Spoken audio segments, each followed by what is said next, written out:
So the new How to Train Your Dragon movie is terrible. Wait, no, actually, it's not? Huh. New month, new live action remake of an animated classic. First, we had Snow White, and yeah, let's not even go there. Then came Lilo and Stitch, which seemed to please casual viewers, but left die-hard fans borderline offended, especially thanks to that reinterpretation of the ending. Still don't know how anyone thought that was a good idea.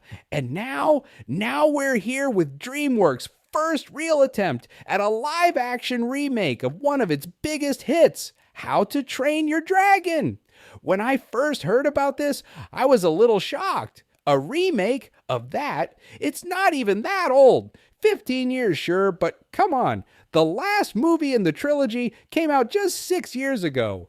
But hey, if Disney can greenlight a Moana remake less than a decade after its release, then I guess anything's fair game. Still, I was mostly curious. If this film does well, and judging by my packed theater, it looks like it's going to, what other DreamWorks properties could even be on the remake table? Their animated movies have always been a bit weirder than Disney's. Like, are we really going to see live-action Madagascar, Trolls, Boss Baby? I mean, if Shrek 5 ends up flopping, maybe they'll smash the emergency glass and remake the first one.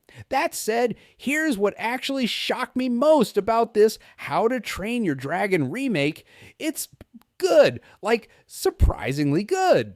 This wasn't a modern Disney-level disaster. It's actually very faithful to the original, maybe a little too faithful. The cast is solid. The main kid playing Hiccup does a great job. And get this, Gerard Butler's back, now physically playing Stoic instead of just voicing him, and he totally sells it. The CGI surprisingly decent. A few questionable moments with lighting here and there, but nothing that really pulled me out of the experience. The score is still fantastic. Even if I'm not exactly a music guy, it hit the right notes. But most importantly, no weird, depressing rework of the story. Hiccup doesn't get put in foster care or anything. It's the story we know and love, just in live action. In fact, it's so close to the original, it really makes you ask, what was the point of remaking this at all, beyond the obvious cash grab? Dean DeBlois, the same guy who wrote and directed the original, was brought back for this.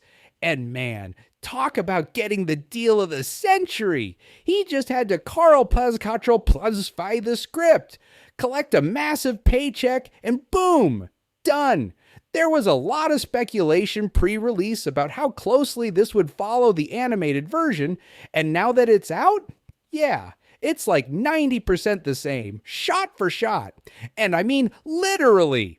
Some people hear that and say, well, yeah, why mess with perfection? Scuff Lilo and Stitch, scuff, and fair. But if it's that close, why not just rewatch the original?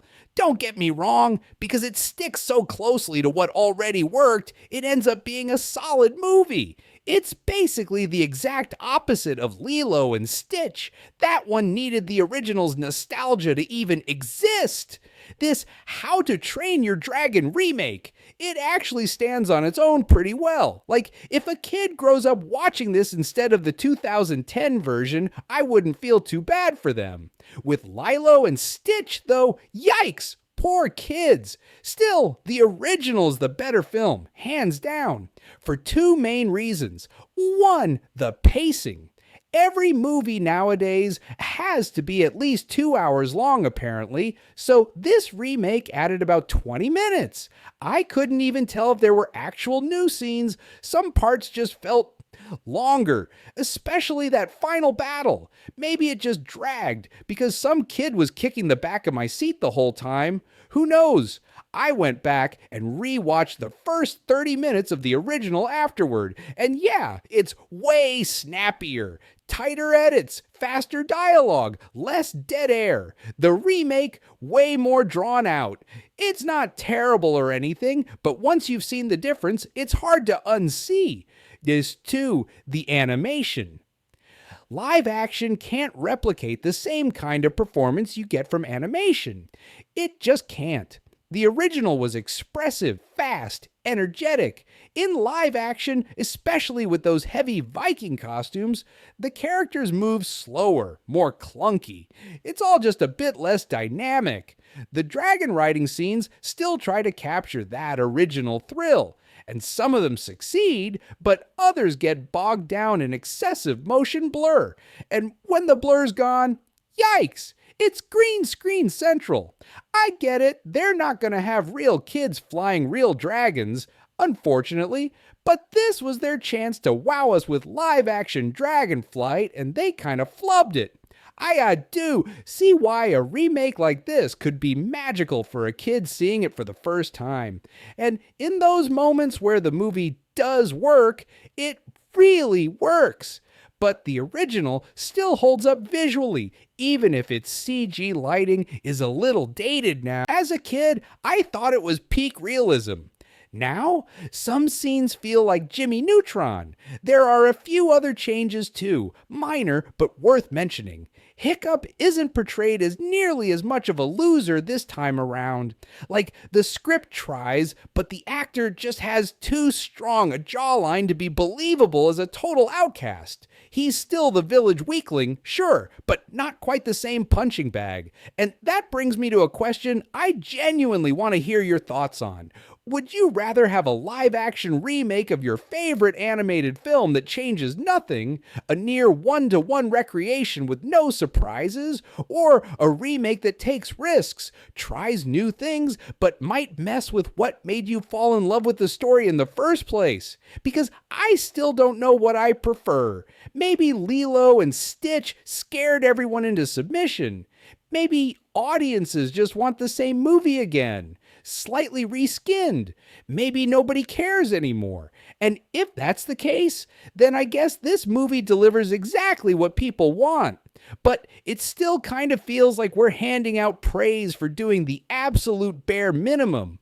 Not to dismiss the effort behind it, clearly a ton of work went into this, but I can't shake the feeling that this sets a weird precedent. Call it a remake if you want, but alternate version might be more accurate. It's the same story, told the same way, just with different tools. So really, it just comes down to which version you prefer. The live action How to Train Your Dragon is good, but only because the original was already great. And I don't know if that's really something worth celebrating. But hey, if you want to see it, you'll probably enjoy it. It's fine. I'll leave you with this. Would you rather watch your favorite animated movie again, just in live action with nothing changed? Or a bold new take that might risk ruining what made you love it in the first place? Let me know.